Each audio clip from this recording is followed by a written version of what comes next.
Toute la presse a répondu dernièrement à l'appel de la Société protectrice des animaux qui veut fonder un asile pour les bêtes.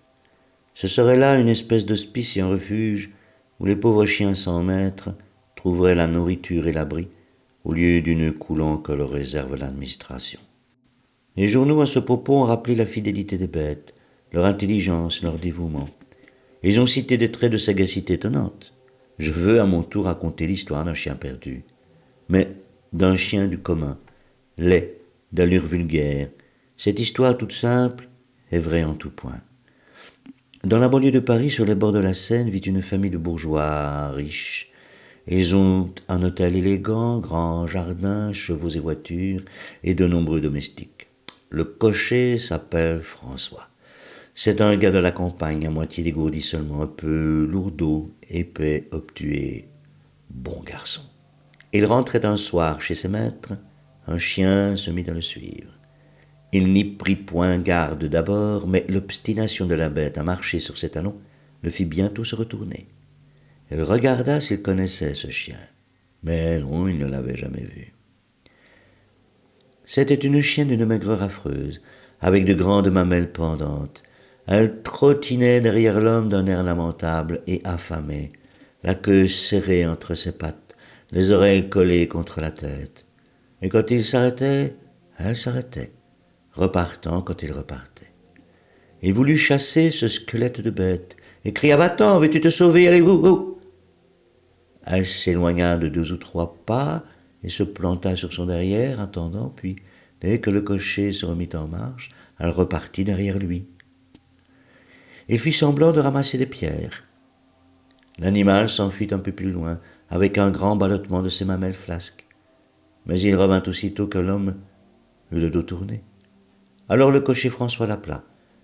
La chienne s'approcha timidement, l'échine pliée comme un cercle, et toutes les côtes soulevant la peau. Il caressa ses os saillants et prit de pitié pour cette misère de bête. « Allez, viens, dit-il. » Aussitôt elle remua la queue, se sentant accueillie, adoptée. Au lieu de rester dans les mollets du maître qu'elle avait choisi, elle commença à courir devant lui.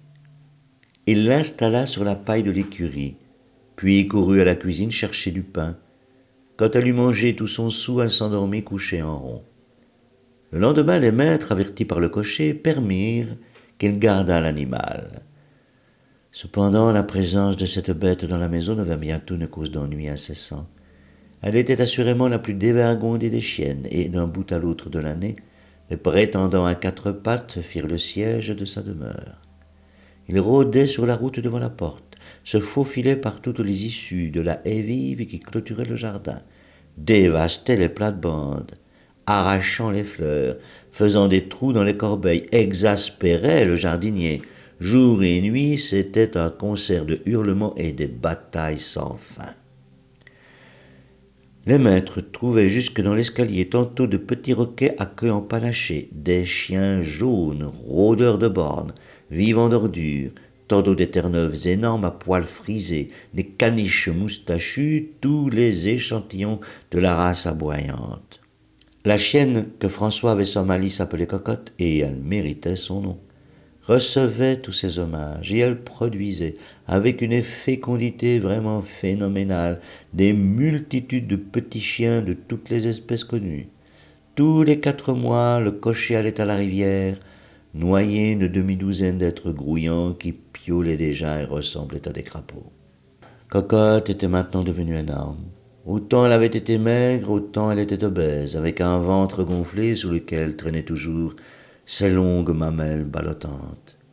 Elle avait engraissé tout d'un coup, en quelques jours, et elle marchait avec peine, les pattes écartées à la façon des gens trop gros, la gueule ouverte pour souffler et exténuée aussitôt qu'elle s'était promenée 10 minutes. Le cocher, François, disait d'elle, c'est une bonne bête pour sûr, mais qu'est ma foi bien déréglée.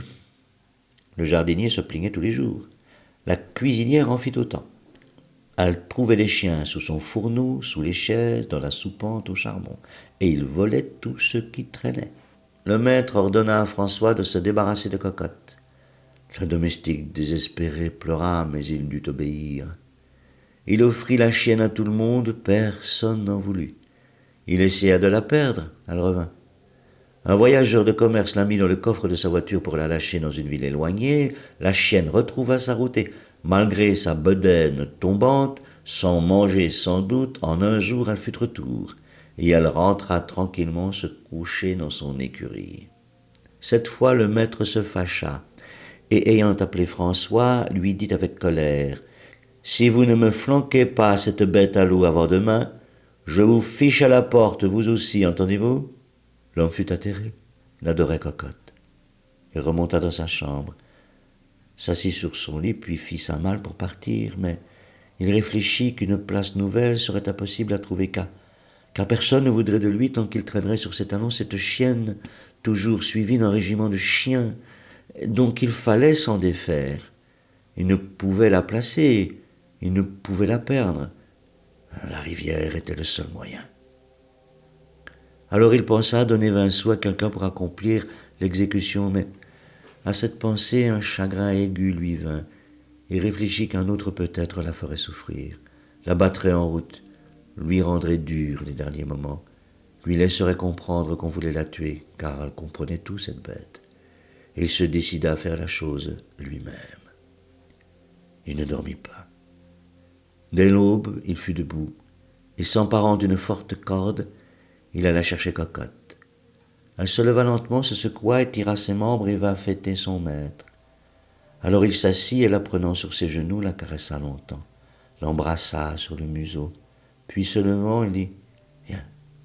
Et elle remua la queue, comprenant qu'on allait sortir. Ils gagnèrent la berge, et il choisit une place où l'eau semblait profonde. Alors il noua un bout de la corde autour du cou de la bête et, ramassant une grosse pierre, l'attacha à l'autre bout. Après quoi, il saisit la chienne entre ses bras et la baisa furieusement comme une personne qu'on va quitter. Il la tenait serrée sur sa poitrine, la berçait, et elle se laissait faire en grognant de satisfaction. 10 fois, il voulut la jeter, chaque fois, la force lui manqua. Mais tout à coup, il se décida, et de toute sa force, il la lança le plus loin possible. Elle flotta une seconde, se débattant, essayant de nager, comme lorsqu'on la baignait, mais la pierre l'entraînait au fond. Elle eut un regard d'angoisse, et sa tête disparut la première, pendant que ses pattes de derrière sortant de l'eau s'agitaient encore, puis quelques bulles d'air apparurent à la surface. François croyait voir sa chienne se tordant dans la vase du fleuve. Il faillit devenir idiot et pendant un mois il fut malade, hanté par le souvenir de Cocotte qu'il entendait aboyer sans cesse. Il l'avait noyée vers la fin avril et ne reprit sa tranquillité que longtemps après. Enfin, il n'y pensait plus guère quand, vers le milieu de juin, ses maîtres partirent et l'emmenèrent aux environs de Rouen, où ils allaient passer l'été. Un matin, comme il faisait très chaud, François sortit pour se baigner dans la Seine. Au moment d'entrer dans l'eau, une odeur nauséabonde le fit regarder autour de lui, et il aperçut dans les roseaux une charogne, un corps de chien en putréfaction. Il s'approcha, surpris par la couleur du poil. Une corde pourrie serrait encore son cou. C'était sa chienne, Cocotte, portée par le courant à 60 lieues de Paris.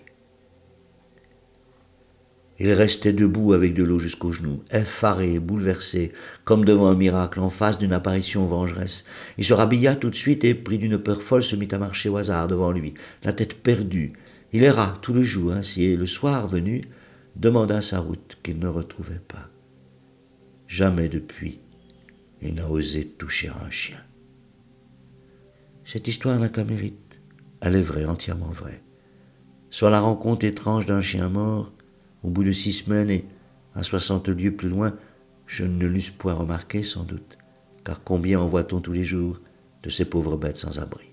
Si le projet de la Société protectrice des animaux réussit, nous rencontrerons peut-être moins de ces cadavres à 4 pattes, échoués sur les berges du fleuve.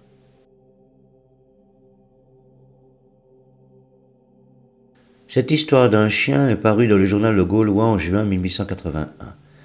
Elle est une des célèbres nouvelles de Guy de Maupassant. Celui-ci d'ailleurs espère, à la fin de son histoire, qu'elle saura montrer au public l'importance de la toute récente Société protectrice des animaux.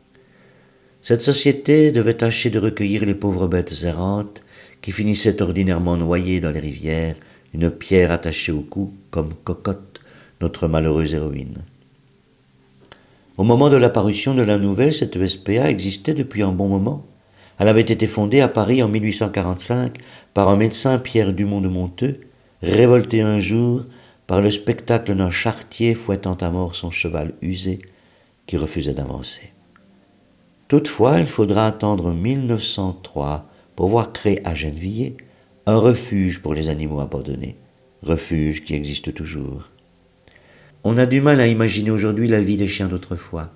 Cet animal, central dans la culture de notre Occident, n'avait pas toujours la chance de tomber sur un maître affectueux ou simplement assez riche pour s'en occuper dignement. Tous n'étaient pas des chiens de chasse ou de berger dorlotés par leurs propriétaires. La plupart vagabondaient dans les rues et les campagnes vecteurs de maladies.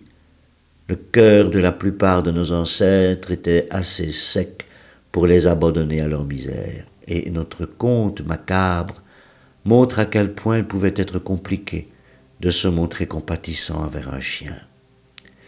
Guy de Maupassant nous a habitués à ces contes noirs, montrant l'immoralité du monde, un monde sans pitié et pas seulement pour les chiens. Ces histoires où jamais un mot n'est de trop et foisonnant de scènes vibrantes de vérité s'articulent toujours sur une observation minutieuse des gens. On y reconnaît l'humanité telle qu'elle est, parfois héroïque, parfois malveillante. Ces histoires appartiennent à une littérature réaliste qui n'hésite pas à mal finir, contrairement à la mode actuelle du happy end. Maupassant a écrit des romans célèbres, mais ce sont surtout ses nouvelles qui ont tissé dans le monde et surtout en francophonie une renommée incontestée. Renommée d'autant plus forte que ces nouvelles pourraient aussi bien se passer de nos jours, à quelques détails près. L'humanité courageuse ou venimeuse que Maupassant nous fait voir, au fond, est de toutes les époques. Cet auteur qui n'aimait pas la vie en société avait une santé fragile. Il mourut très jeune, en 1893, dans un hôpital à Paris, peu avant ses 43 ans. Il avait tenté de se suicider et fut interné. Son talent avait pourtant été reconnu de son vivant. Mais Maupassant souffrait d'une syphilis qui le faisait horriblement souffrir, et ce furent les traitements très lourds de cette maladie qui, ajoutés aux souffrances, avaient rendu son existence insupportable. Il expira totalement paralysé par son mal.